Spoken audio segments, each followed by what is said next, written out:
AI talk has been everywhere lately, and whether people like it or not, it's become one of the biggest arguments in gaming right now. You got studios leaning into AI because they want to cut costs or speed things up, and then you got players and developers who feel like it's pushing things too far, too fast, and the more these announcements show up, the more the divide grows. Some people see AI as a tool to keep games alive, while others think it's the reason quality is starting to dip. That tension is basically shaping the entire conversation around games right now. What really sets things off this week is how many developers openly said that we're about AI getting pushed into places it doesn't belong. That tells you behind the scenes, it's more problems than we actually see. I noticed that smaller studios usually don't complain as much because AI helps them stay afloat when they don't have budget for huge teams, but bigger studios, the ones who do have money, are the loudest about AI being overused. That alone shows how messy the shift is getting. And the thing is, AI isn't just some future idea anymore, it's already embedded in a ton of real projects. Ubisoft is deep into AI NPC tech, and Naughty Dog has been openly experimenting with AI tools internally to help with animations and prototyping. Even studios like Square Enix keep saying AI is going to be part of everything they do from now on. So while people are arguing on Twitter, these studios have already decided they're moving forward with it, no matter how people feel about it. And that's why the pushback is picking up on Steam. Now you have games like Subnautica 2 where the backlash got wild because people thought the devs were replacing their entire art teams with AI. The studio clarified it, but once the rumor spreads, people don't forget that. It's the same thing that happened with Activision with Black Ops 7. Devs accidentally revealed AI writing dialogue tools being tested internally. Players don't trust publishers right now because layoffs and cost cutting keep happening at the same time AI investment goes up. There's also this real fear from people that AI is going to make games feel empty or soulless because a lot of studios already struggle to make the worlds feel alive.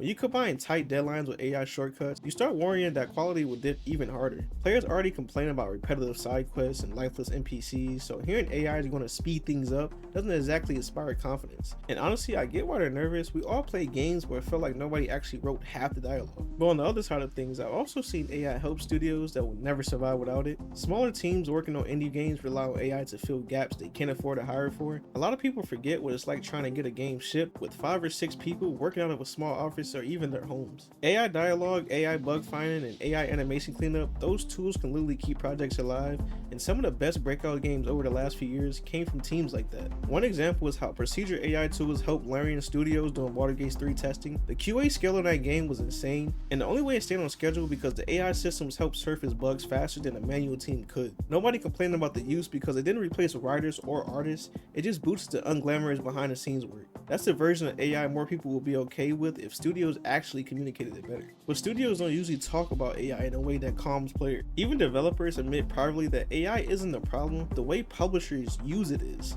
AI can help you build worlds faster, but if you only use it to save money, the end result is going to feel cheap. I've talked to some devs who said AI prototypes help them move quicker, but none of them want AI writing emotional dialogue or replacing performance work. That line is pretty clear for most people who actually make games, but the people in charge of budgets don't see things the same way. And that's where studios like Rockstar enter the conversation because even though they barely talk about AI, fans get paranoid anytime something looks automated. GTA 6 delays already have people worried, and AI talk just adds to that fuel. Rockstar has been known for handcrafted detail, so the idea of AI touching anything just don't sit right with players. Even though there's no evidence Rockstar using AI in any major way, the community always drags them to conversations because how high the expectations are. On another side of things, you have companies like Epic Games who constantly push new tech, so players expect them to use AI aggressively. Tim Sweeney gives off that vibe of someone who always experimenting with new systems, whether players like it or not. Fortnite is already full of procedure generation and adapted AI, so nobody's shocked when Epic mentions like automation. When rumors spread about AI made cosmetics or assets, the backlash, you're gonna hear it. People want innovation, just not the kind that replaces jobs. Like all of this ties into bigger issues. Players don't trust corporations right now. After a year of studio closures, mass layoffs, and broken launches and rushed updates, the industry feels unstable right now.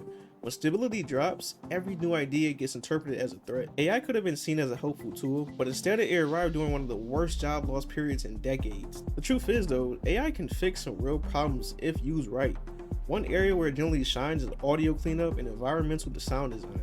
A lot of sounds in big games today already go through AI filters and nobody complains because the quality is good. People only get mad when companies hype AI like it's an artist or a writer. When AI stays in the background, nobody notices it. That's how it should be. Some single player games even use AI to generate enemy pathing or micro animations that help the world feel busier. That's actually good for immersion when it's done correctly. Games like Horizon Forbidden West and Last of Us Part 2 use machine learning animation tools to make movement look cleaner. Nobody calls that out because it improves what's already there rather than replacing creative parts. That's a sweet spot lot of studios need to stick to if they want players to accept AI going forward. It also doesn't help that some CEOs hype AI like it's a replacement for human creativity. Every time someone says AI will transform storytelling, the entire industry rolls its eyes at it. If they pitched it as a support tool, the reaction would be totally different. But publishers always try to oversell new tech because that's how investors think. They frame it like a revolution instead of a tool, and that's why devs push back publicly. And another reason people are upset that AI development is being prioritized while studio staffs keep shrinking. When players see dozens of jobs postings for AI researchers at the same time as layoffs, it makes things feel backwards. People want stability before innovation, not the other way around. You can't talk about the future of development when the present isn't even secure for people who make the games. That imbalance is the core while the community is frustrated. One of the big comparisons is how film and animation industries handle AI versus gaming.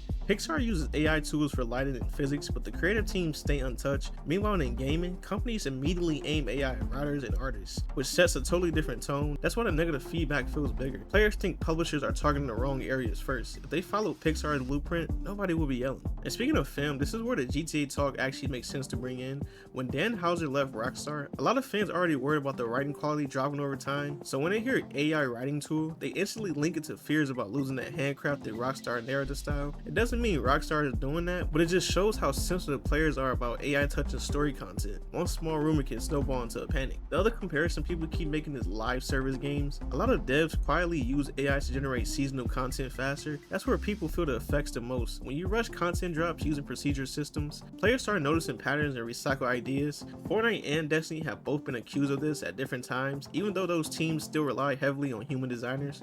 But it shows how easy it is for AI generated structure to stand out once players get used to it. This whole debate is also fueling the wider conversations about gaming prices going up and development taking longer. Publishers keep saying they need bigger budgets, but then push AI to lower costs. The message doesn't line up. If you're going to raise prices, the quality has to go up, not down. AI should be making games better, not cheaper, and that's why players are aggressively calling out companies right now. The biggest takeaway from all this is that AI isn't the villain, it's the way companies use it that determines whether players accept it or not. If AI supports creativity, boosts teams, and fixes problems, people don't mind at all. If it replaces writers and cut corners, and the industry going to push back on it, that divide right now is coming from how inconsistent the usage is across studios. And that inconsistency is why so many devs spoke up recently. They're saying they're concerned about AI becoming too normalized. They're not worried about losing their jobs tomorrow, they're worried about long-term creative erosion. If every studio starts automating the emotional parts of development, games will eventually lose their personality that makes them memorable. Nobody wants an industry full of copy-paste ideas. But at the same time, smaller devs keep saying they don't want AI banned. They just want bigger studios to use it responsibly. They rely on AI out of necessity, not greed, and it bothers them when huge companies use it the wrong way, because it makes players judge all AI uses the same. It's like one side is using AI to survive, while the other side using it to cut budgets. That's where the world divide is forming. People already bring up how studios already struggle with writing and pacing even without AI, so imagining those same studios offloading more work into automation just creates panic. If a studio already can't deliver satisfying dialogue, nobody wants to see what happens when AI starts filling in. It's a fair concern,